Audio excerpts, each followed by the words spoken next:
Bienvenidos a esta videoclase de probabilidad y estadística. En esta ocasión veremos la independencia de variables aleatorias y nos enfocaremos en el caso de las discretas. Primero, recordemos que el objetivo de esta unidad es calcular la probabilidad de ocurrencia de diferentes tipos de variables aleatorias, tanto discretas como continuas. Entonces, vamos a proceder a estudiar la definición de variables aleatorias independientes que sean discretas en este caso. Decimos que dos variables aleatorias X y Y son independientes si y solamente si la probabilidad de la conjunta de la X y de la Y es igual al producto de las marginales de ambas. Explicándolo de otra forma, la probabilidad de que X tome el valor Y y que Y tome simultáneamente el valor J es igual al producto de que la X tome el valor Y por que la Y tome el valor J. Entonces, esto es la definición de independencia de variables aleatorias. Claro que el contexto, digamos, es un poquito rudo o duro, pero pensemos en dos variables aleatorias. Vamos a ver el caso de este ejemplo. Tenemos en la imagen una moneda que en un lado tiene una cara y una especie de águila. Vamos a llamarle sello a este y cara al otro resultado de la moneda. Entonces tenemos una cara y un sello. Y en el otro extremo tenemos una especie de competencia de relevos en los que los competidores se van trasladando unos a otros una garrocha. Entonces, ese, digamos, evento de trasladar la garrocha de uno a otro se puede considerar como algo aleatorio, porque podría suceder que si logre transferir la garrocha, podría ser que no lo haga, podría ser que se den varios otros resultados que tengan que ver con diferentes casos. Por ejemplo, se puede tropezar y caer, puede, digamos, cometer una infracción porque hay una zona de traslado, de transferencia de la garrocha. Si se pasa de esa zona, entonces ya queda, digamos, excluido o invalidado o queda descalificado de la carrera por no haber transferido la garrocha en el espacio asignado para tal cosa. Entonces, pueden darse muchos eventos, pero vamos a pensar que si yo analizo los dos casos, el de esa competencia y el de lanzar la moneda, ¿qué tienen en común? ¿Qué tienen en común estos? Pues aparentemente no tienen nada en común. Podría pensar que son independientes unos de otros. Podría ser y podría darse el caso que así sea. Entonces, pero volviendo un poquito a la definición, tengo dos variables. Lo que se pide de estas dos variables, X y Y, es que estén definidas sobre el mismo espacio muestral. Entonces, ahí hay una situación donde yo debo tener en consideración los problemas. En el caso que acabamos de ver, no he definido el experimento aleatorio en el que relacione los espacios muestrales tanto del lanzamiento de la moneda como del resultado de la transferencia de la garrocha en la competencia. Tendría que escribir yo aquí arriba, digamos, cuál es el experimento en el que estoy combinando este tipo de casos y después analizar el caso de la transferencia y simultáneamente el caso del lanzamiento de la moneda. No es así, digamos, entonces no está definido, pero yo puedo de manera natural o obvia, puedo decir que no tienen nada en común transferir la garrocha o lanzar la moneda. Los he puesto separados de esta forma para que ustedes puedan entender que hay relaciones que se dan entre las variables que son evidentes. Aquí aparentemente no hay ninguna relación, pero hay otras que no son tan obvias. Entonces es donde entra en juego la teoría y para eso pues está la definición. Para que nosotros al tener las dos variables identificadas en un experimento o en un experimento aleatorio y queremos saber si esas variables son o no independientes, entonces me propongo hablar de la conjunta, de que tanto la X como la Y tomen simultáneamente valores sobre el mismo espacio muestral. Y entonces vengo y pruebo que esa conjunta es igual al producto de las dos marginales. Recordemos que el que X sea igual a Y, eso significa que si pongo la X en la parte superior de una tablita conjunta y pongo la Y en el extremo lateral izquierdo, entonces lo que estaría pasando es que la columna donde X valga Y, el valor que tenga Y, todos toman el valor de Y, sumo todas las probabilidades para todos los valores de J. Entonces ese X igual Y al final es la marginal para esa columna. Y lo mismo para Y igual J. Para Y igual J, entonces lo que tengo es que la fila es igual a un valor. Entonces, digamos J para todos. Y lo que voy cambiando es el X. Entonces varía sobre todo los X. Al final lo que tengo es la suma cuando Y vale J de todos. Y esa es la marginal de Y para ese J. Entonces se multiplican las dos marginales de la tabla y eso me daría el valor central donde se intersectan tanto la Y con la Y. Veamos un ejemplo para aclarar esto. Y tenemos este caso. Digamos que yo defino ahora el experimento, lanzar una moneda y un dado sobre una superficie plana.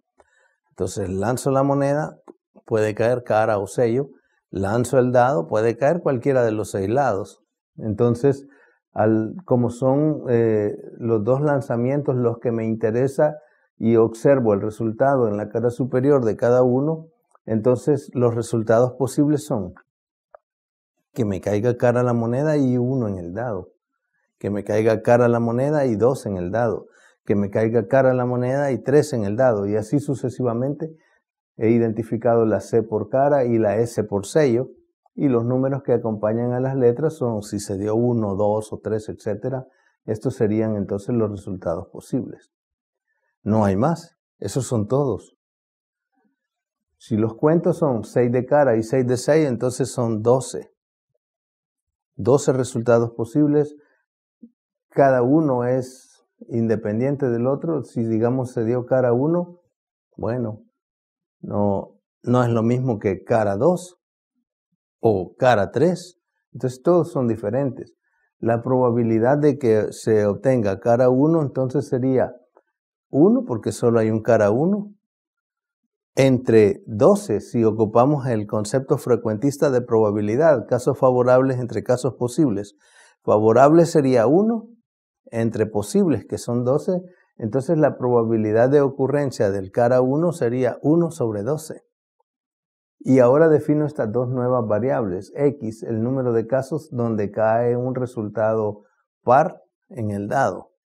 Y Y, el número de casos en donde se obtiene una cara.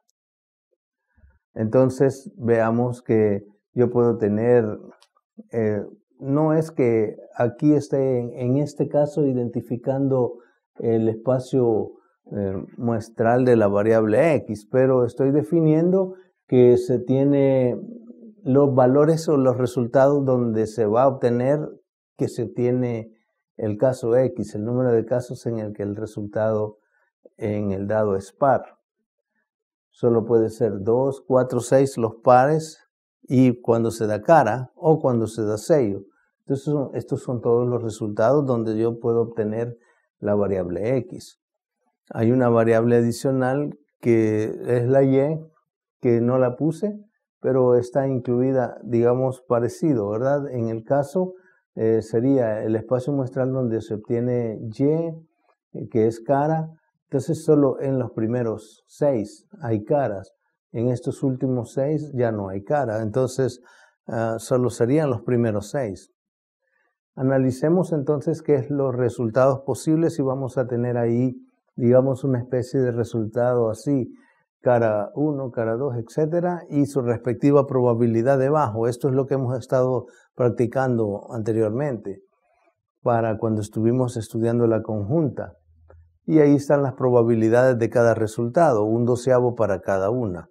Entonces yo voy a identificar, digamos, Aquí he puesto primero la variable y, donde estoy identificando los que son cara y los que son sello. El resultado donde se obtiene una cara, entonces es en el 1, en el cara 1, en el cara 2, cara 3, ahí hay una cara, y en nosotros hay 0 caras, 0 caras, 0 caras.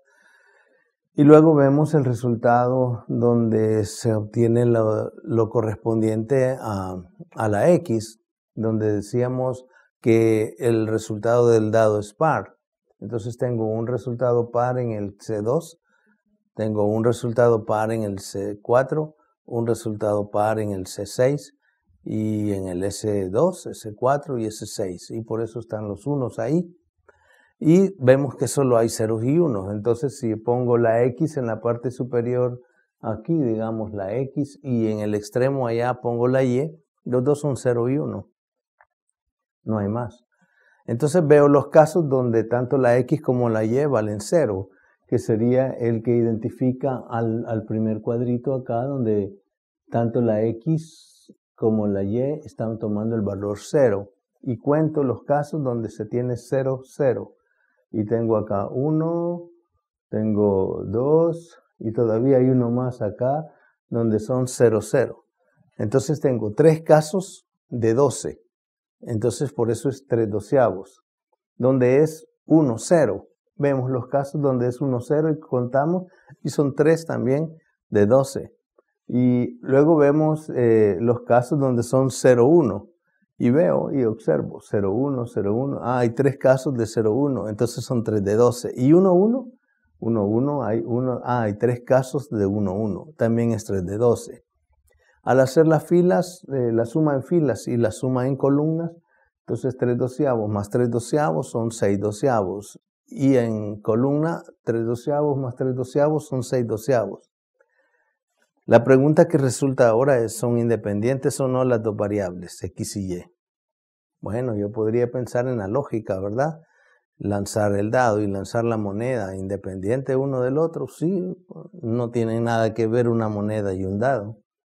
¿Cómo se podría analizar si se tiene la tabla de esta forma? Lo que debo hacer es recordar la definición.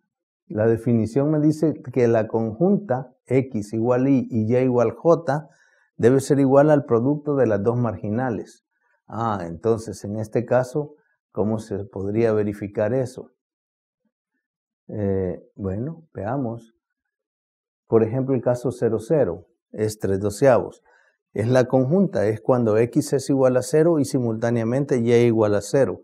Debe ser igual al producto de la marginal de X igual 0 y Y igual 0.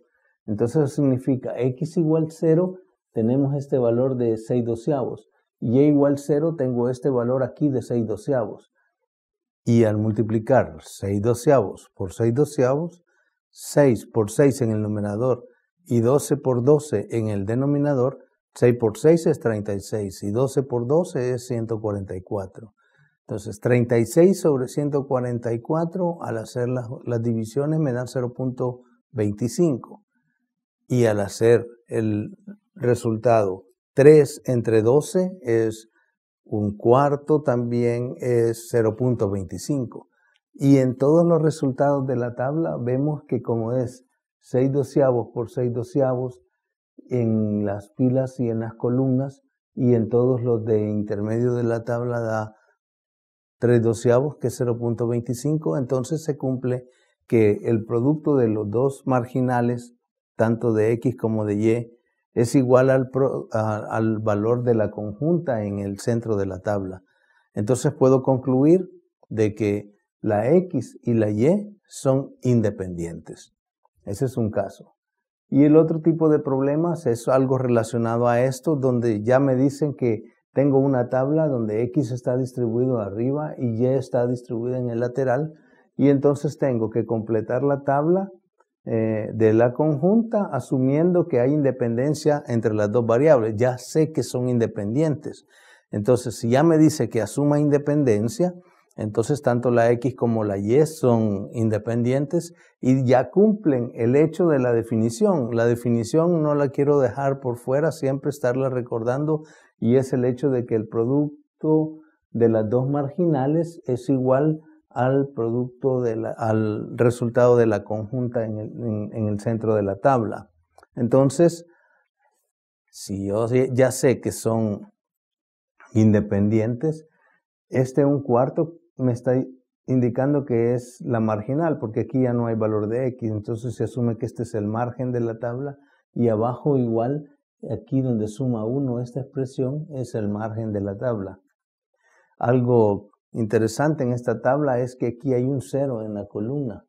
Ahí, eso significa que todo eso suma 0, porque no hay valores negativos que se puedan cancelar unos con otros. Entonces, el 1, 0 es 0, el 1, 1 es 0, el 1, 2 es 0, el 1, 3 es 0. Puedo llenar de ceros porque la suma de la columna es 0. Y si la columna es 0, entonces, y aquí me falta solo este valor, y eso debe de sumar 1, entonces ahí tiene que ser 1/3. Y lo mismo puedo hacer para completar este valor de acá. Si aquí tengo 1/4, tengo 3 décimos y tengo 2 décimos, entonces, y toda la suma de la columna debe dar 1, puedo encontrar este valor de acá. Pero lo importante aquí es recordar que como se cumple la definición, este 1/4 multiplicado por el 1/3 que está allá en la primera columna me debe dar 1/12. 4 por 3 es 12, 1 por 1 es 1, y es justamente lo que tengo en la intersección 0, 0. Y así pues voy llenando lo demás de la tabla. Con esto pues solo es una idea, no la tengo completa. Usted tiene que completar este ejercicio, es solo para que usted pueda identificar de qué se trata de la conjunta. Y nada más pues agradecer su atención y compartirle siempre un pensamiento al final, y este pensamiento es este. Nuestra mayor debilidad reside en rendirnos. La forma más segura de tener éxito es intentarlo una vez más. Esto lo dijo Thomas Alva Edison y obviamente tiene mucho sentido. Así es que les invito a no rendirse, sino que a continuar intentando siempre, aunque nos salgan fracasos de repente, vamos a lograr aprender de los fracasos para al final pues tener el éxito deseado. Mucho gusto, muchas gracias.